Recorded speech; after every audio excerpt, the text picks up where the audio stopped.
नमस्कार, बहुत स्वागत है आप सभी का। आप देख रहे हैं भारत 24 और आपके साथ मैं हूं अमृता गर्ग। और चलिए रुक करेंगे कुछ अहम खबरों का। जब मंत्री जी फंस गए टॉयलेट में, भोपाल की शान माने जाने वाले काशुभाऊ ठाकरे हॉल पर प्रश्न चिन्ह उत्तराखंड के पर्यटन मंत्री सतपाल महाराज ने लगाए। महाराज ने इस हॉल पर लगाए हैं प्रश्न चिन्ह। दरअसल मौका था जल दृष्टि 2047 के आयोजन का और मंत्री जी को छोटा पड़ गया टॉयलेट। आयोजन के बाद सतपाल महाराज बड़ा शरीर होने के चलते फंस गए टॉयलेट में और मंत्री महोदय ने बाहर आकर जताई सरकार पर नाराजगी। बोले, क्या सरकार अच्छे बड़े टॉयलेट भी नहीं बना सकती? मंत्री जी ने चुटकी लेते हुए कहा, जरूरी नहीं कि हर आदमी दुबला पतला ही हो, कुछ लोग खाते पीते परिवार के भी हो सकते हैं। और महाराज की नाराजगी देख वहां मौजूद जिम्मेदार अफसर झांकने लगे।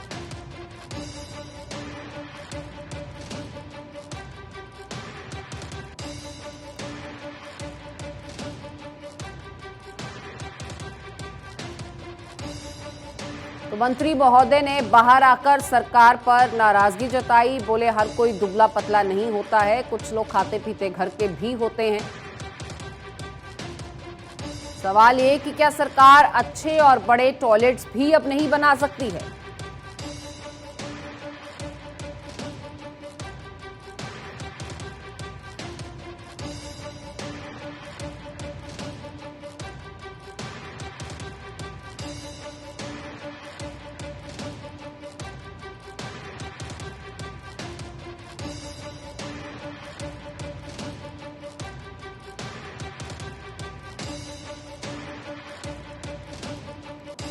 मोदी जी से बड़ा कोई चेहरा नहीं। भारत 24 के कार्यक्रम सुपर इंडियंस में बोले केंद्रीय मंत्री अर्जुन राम मेघवाल।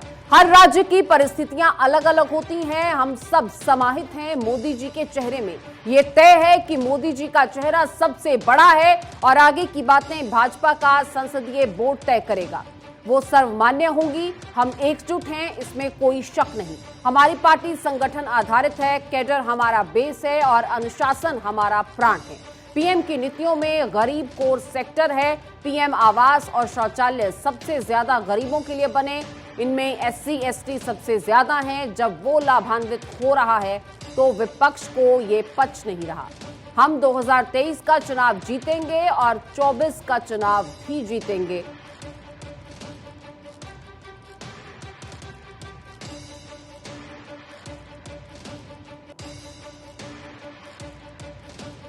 तो भारत 24 के कार्यक्रम सुपर इंडियंस में बोले केंद्रीय मंत्री अर्जुन राम मेघवाल, जिन्होंने कहा कि प्रधानमंत्री नरेंद्र मोदी से बड़ा कोई चेहरा नहीं है। परिस्थितियां अलग हो सकती हैं, हालात अलग होते हैं, लेकिन हम सब समाहित हैं मोदी जी के चेहरे में। ये तय है कि उनका चेहरा सबसे बड़ा है। हालांकि आगे की बातें भाजपा का संसदीय बोर्ड तय करेगा और वो सर्वमान्य होंगी, ये भी कहा गया। प्रधानमंत्री की नीतियां किस तरह गरीबों के हक में है। गरीब कोर सेक्टर नजर आता है नीतियों में। पीएम आवास हो, शौचालय हो, ये सबसे ज्यादा गरीबों के लिए बने हैं। एससी एसटी का इनमें सबसे ज्यादा फायदा हुआ है और जब ये लोग लाभान्वित हो रहे हैं तो विपक्ष को ये पच नहीं रहा। ये कहना है अर्जुन राम मेघवाल।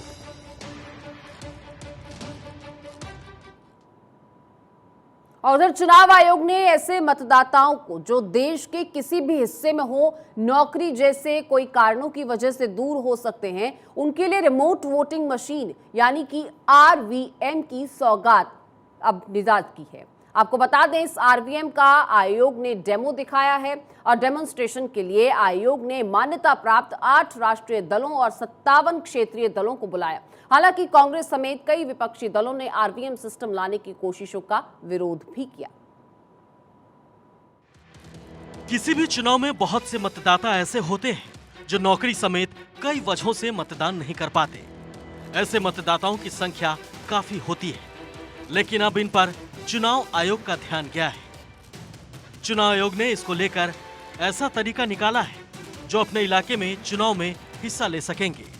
दूर रहने वाले मतदाताओं को वोटिंग करने के लिए अपने शहर नहीं आना पड़ेगा, बल्कि दूसरे प्रदेश में रहकर भी वोटिंग में शिरकत कर सकते हैं। चुनाव आयोग ने इसके लिए रिमोट वोटिंग मशीन यानी आरवीएम की सौगात लाने वाला है। चुनाव आयोग ने देश के राष्ट्रीय और क्षेत्रीय राजनीतिक दलों के सामने रिमोट वोटिंग मशीन का प्रदर्शन किया। आयोग ने रिमोट वोटिंग सिस्टम का डेमो दिखाया। चुनाव आयोग ने प्रवासी मतदाताओं के लिए इलेक्ट्रॉनिक वोटिंग मशीन के डेमो के लिए 65 राजनीतिक दलों के प्रतिनिधियों को बुलाया। आयोग ने 8 नेशनल, 57 स्टेट पार्टियों को बुलाया। रिमोट वोटिंग मशीन यानी आरवीएम प्रपोजल पर चर्चा के लिए कांग्रेस ने सर्वदलीय बैठक बुलाई। दिग्विजय सिंह की अध्यक्षता में हुई इस मीटिंग में 16 दल शामिल हुए, जिन्होंने इसका विरोध किया। आरवीएम के विरोध में जो पार्टियां हैं, उनके नाम कांग्रेस, जेडीयू, आरजेडी, समाजवादी पार्टी, नेशनल कॉन्फ्रेंस, सीपीएम, सीपीआई, जेएमएम, पीडीपी, वीसीके, एनसीपी, शिवसेना उद्धव गुट शामिल है। पार्टियां भले ही विरोध करें, मगर चुनाव आयोग का कहना है कि आरवीएम को एक मजबूत, फेल प्रूफ और असरदार स्टैंड अलोन सिस्टम के रूप में विकसित किया जाएगा। यह मौजूदा इलेक्ट्रॉनिक वोटिंग मशीन पर ही आधारित होगी, लेकिन इंटरनेट से कनेक्ट नहीं होगी। चुनाव आयोग ने उन लोगों को आरवीएम का इस्तेमाल की अनुमति दी है जो दूसरे राज्यों में नौकरी कर रहे हैं या फिर प्रवासी मजदूर हैं, यानी कोई घर बैठे वोट नहीं डाल सकेगा। आयोग की इस सुविधा का लाभ उठाने के लिए मतदाता को वोटिंग के दिन रिमोट वोटिंग स्पॉट पर जाना पड़ेगा, यानी उनके लिए भी घर से मतदान की सुविधा नहीं है। Bureau report, Bharat 24। और उधर दिल्ली विधानसभा के 3 दिन के स्पेशल सत्र में आज जबरदस्त हंगामा हुआ। आपको बता दें, विधानसभा की कार्यवाही शुरू होते ही बीजेपी ने पॉल्यूशन का मुद्दा उठाया। बीजेपी के विधायक ऑक्सीजन सिलेंडर्स लेकर सदन में पहुंचे और मुंह पर मास्क लगा था, ऑक्सीजन मास्क लगाकर विरोध करते हुए प्रदूषण के मुद्दे पर उन्होंने सरकार को खूब घेरा। तो वहीं आम आदमी पार्टी के विधायक एलजी के अधिकारों को लेकर प्रदर्शन करने लगे, जिस वजह से विधानसभा की कार्यवाही को स्थगित करना पड़ा। इनसे मिलिए, यह बीजेपी के विधायक मुंह पर ऑक्सीजन मास्क और हाथ में सिलेंडर लेकर विधानसभा में गए। विधायकों का कहना है कि दिल्ली में पॉल्यूशन की वजह से काफी परेशानियों का सामना करना पड़ रहा है। अरविंद केजरीवाल की सरकार ने दिल्ली शहर को दुनिया का सबसे ज्यादा प्रदूषित शहर घोषित करवा दिया है। WHO ने कहा है कि दिल्ली दुनिया की सबसे ज्यादा प्रदूषित राजधानी है। सुप्रीम कोर्ट ने कहा है कि दिल्ली बहुत प्रदूषित हो गई है, दिल्ली रहने के लायक नहीं रही है, दिल्ली की हवा जहरीली हो गई है। केजरीवाल जी इस बात को बताएं कि 8 साल में दिल्ली दुनिया की सबसे पॉल्यूटेड शहर कैसे बनी, और ये जो ऑक्सीजन है आज लोगों की मजबूरी हो गई है, दिल्ली में इसके बिना हम जी नहीं सकते। बीजेपी विधायक जब सदन के अंदर पहुंचे तो उन्होंने दिल्ली में बढ़ रहे प्रदूषण को लेकर सरकार को घेरा। इस दौरान विधानसभा में जबरदस्त हंगामा हुआ। बीजेपी ने पॉल्यूशन के जरिए सरकार को घेरने की कोशिश की तो आम आदमी पार्टी के विधायकों ने उपराज्यपाल के अधिकारों को लेकर प्रदर्शन किया।